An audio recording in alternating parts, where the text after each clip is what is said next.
살아계신 하나님 아버지, 감사와 찬송과 영광을 올려드립니다. 오늘도 생명 주시고 새날 주시고 또 건강도 주시고 하나님의 말씀을 전하고 듣게 하심으로 하루를 시작하게 하시니 아버지 감사합니다.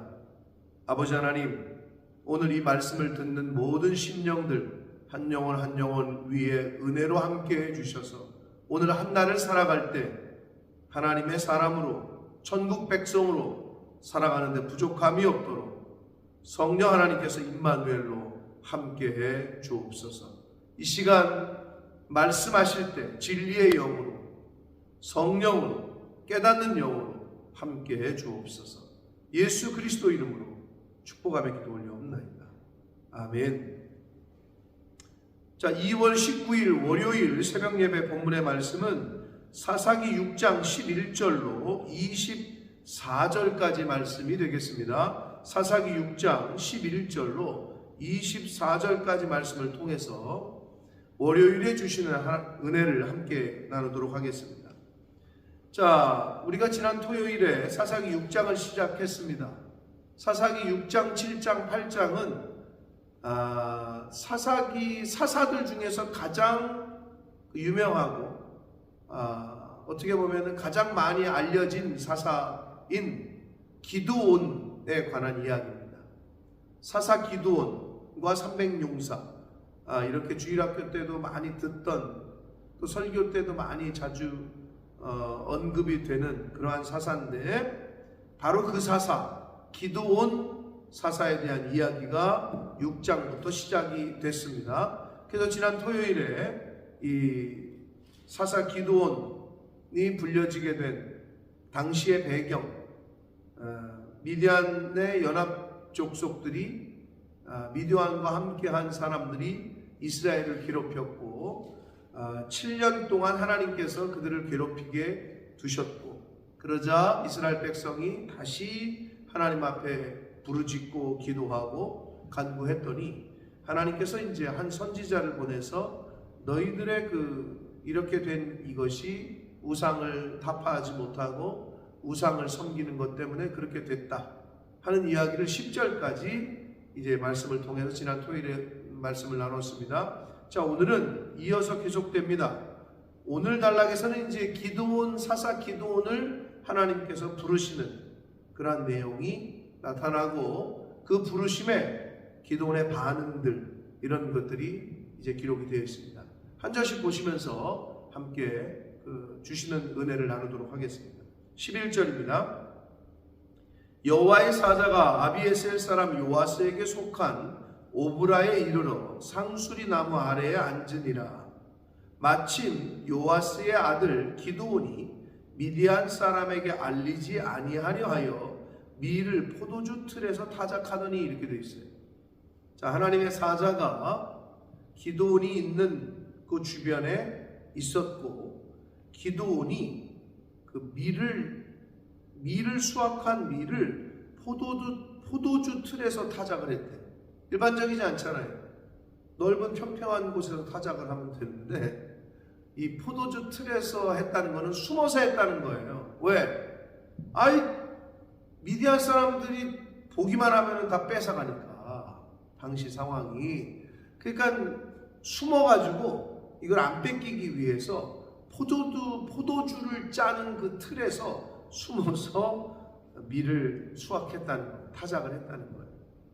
그러고 있었는데 여호와의 사자가 기드온에게 나타나 이르되, 12절, 큰 용사여 여호와께서 너와 함께 계시도다 라고 말합니다. 사자가 나타나서 기드온에게 한 얘기 첫 번째가 큰 용사여라고 불러요. 큰 용사인지 작은 용사인지는 잘 모르겠으나 그 뒤에 이야기를 좀 보면 그렇게 담대해 보이거나 큰 용사 같진 않았어요. 네? 현실적으로 판단하고 생각하고 천사의 말에 못 믿겠다, 징표 보여달라고 이런 소리를 하는 걸 봐서는 별로 그렇게 큰 용사 같지 않거든요. 근데 여기서 중요한 건 뭐냐면, 큰 용사로 인정하시고 만드시는 분은 하나님이시라는 거예요. 먼저 그냥 기드온에게 큰 용사여라고 말씀하셔요. 우리가 가끔 직분자를 세울 때 이제 집사님으로서 섬기시고 권사님으로 임직을 받으시고 또는 장로로 세우심을 받아야 되겠습니다. 이러잖아요. 그러면 하는 사람 거의 백이면 백 하는 말이 아유 제가 무슨 자격이 있어요. 제가 뭘 못하죠. 맞아요. 자격이 있어서가 아니에요. 능력이 있어서가 아니에요. 하나님이 하시게 하시는 거예요. 내가 능력이 있어서 저는 지금 제가 거룩해서 목사가 됐겠어요? 그렇지 않아요. 하나님이 함께 하시니까 지금까지 왔지. 그렇지 않았으면 저는 벌써 나가 떨어졌을 거예요. 똑같습니다. 기드온에게 천사를 보내셔서 하시는 첫 마디가 큰 용사여라고 인정하셔요. 불러주세요. 왜? 하나님은 가장 작은 자를 들어서도 큰 용사로 만드실 수 있는 분이기 때문에 그렇습니다. 연약한 자를 들어서 강한 자로 만드실 수 있는 분이시기 때문에 그렇습니다. 그 하나님만 붙잡으시면 돼요. 그래서 지금 기드온에게 큰 용사여 여호와께서 너와 함께 계신다 라고 말을 합니다. 그러자 우리 기드온 꼭 저 같아요. 그에게 대답하여 이르되 주님 주여 여호와께서 우리와 함께 계시다면 어찌하여 이 모든 일이 우리에게 일어났습니까? 즉 미디안 족속들 다른 이방 족속들이 와가지고 우리를 맨날 괴롭히고 다 뺏어가고 약탈하고 왜 이런 일이 일어났습니까? 충분히 그렇게 생각하고 말할 수 있겠죠. 또 우리 조상들이 일찍이 우리에게 이르기를 여호와께서 우리를 애굽에서 올라오게 하신 것이 아니냐 한 그 모든 이적이 어디 있습니까? 이제 여호와께서 우리를 버리사 미디안의 손에 우리를 넘겨주셨나이다 라고 말해요. 그러니까 현실의 모습만을 바라본 현실의 고통만을 바라본 기드온의 고백이에요. 충분히 그럴 수 있다라고 생각이 돼요. 그러나 한 가지 우리가 알아야 되는 건 뭐냐? 기드온의 이 고백 속에는 본인들이 왜 그런 고통을 당하는지, 왜 그런 어려움을 당하는지를 깨닫지 못하고 있는 거예요. 자신들의 죄, 우상숭배라는 죄, 하나님의 말씀에 불순종한 죄, 그것 때문에 지금 당하는 고통인 것을 모르고 있는 거예요. 사랑하는 성도 여러분, 죄에 대한 무지는 하나님의 은혜를 가로막습니다. 죄에 대해서 민감하셔야 됩니다. 그래야 하나님과 또 하나님께로부터 오는 은혜를 받을 수 있습니다. 기도는 그거를 전혀 몰랐음을 우리 13절에서 알 수가 있습니다. 자, 그렇게 말하자 14절 여호와께서 그를 향하여 이르시되 너는 가서 이 너의 힘으로 이스라엘을 미디안의 손에서 구원하라. 내가 너를 보낸 것이 아니냐 라고 말씀하셔요. 여러분, 여기서 이 너의 힘, 무슨 힘? 지금 미디안 사람들이 볼까봐 무서워가지고 포도주 틀에 숨어가지고 밀을 까부르고 있는데 뭔 힘이 있는 것처럼 보여요. 여기서 말하는 이 너의 힘은 내가 너와 함께하는 이 힘으로 라는 의미예요. 하나님이 너와 함께하는 것, 그것이 저와 여러분의 힘인 줄 믿습니다. 이거보다 더한 건 없어요. 왕이 함께 있어요. 대통령이 나와 함께해요. 뭐가 두려워요? 우주 만물의 창조주이시고 인생의 주인이신 그분이 전지전능하신 하나님이 함께 하신다. 그게 힘이지 어떤 게 힘이겠어요? 거기서 말하는 이 너의 힘은 바로 하나님이 함께 해주시는 힘입니다. 내가 너를 보낸 것이 아니냐. 내가 너를 보냈으니 내가 너와 함께하니 그러니 가서 미디안의 손에서 너의 백성들 이스라엘을 구원하라 라고 말씀하십니다. 15절 그렇게 얘기했는데도 이 기드온이 그에게 대답하되 오 주여 내가 무엇으로 이스라엘을 구원합니까? 보소서 나의 집은 므낫세 중에 극히 약하고 나는 내 아버지 집에서 가장 작은 자입니다.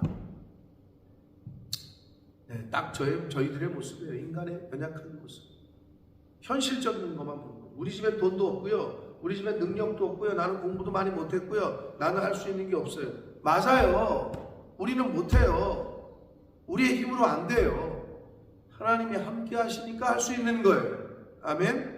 하나님이 함께 해주시니까 우리가 무언가를 할 수 있는 거예요. 우리 힘으로는 할 수가 없어요.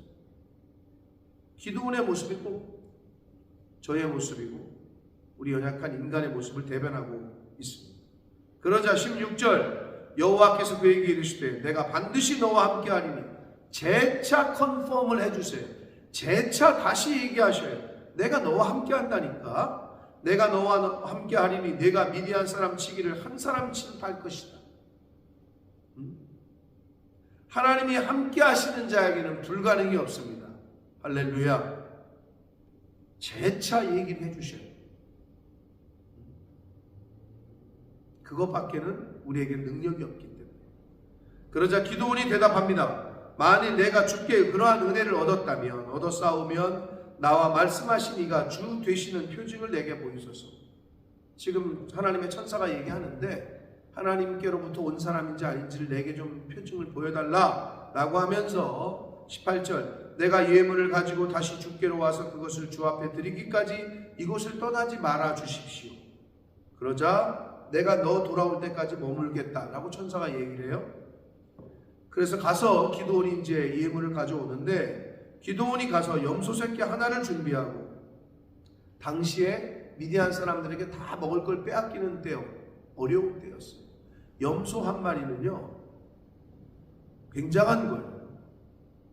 기드온이 아주 최상으로 최선을 다해서 준비한 것을 엿볼 수 있어요. 가루 한 에바로 무교병을 만들고 고기를 소쿠리에 담고 국을 양푼에 담아 상수리 나무 아래 그에게로 가져다가 드렸어요. 천사에게 갖다 줬어요. 그랬더니 하나님의 사자가 그에게 이를 말합니다. 고기와 무교병을 가져다가 이 바위 위에 놓아라.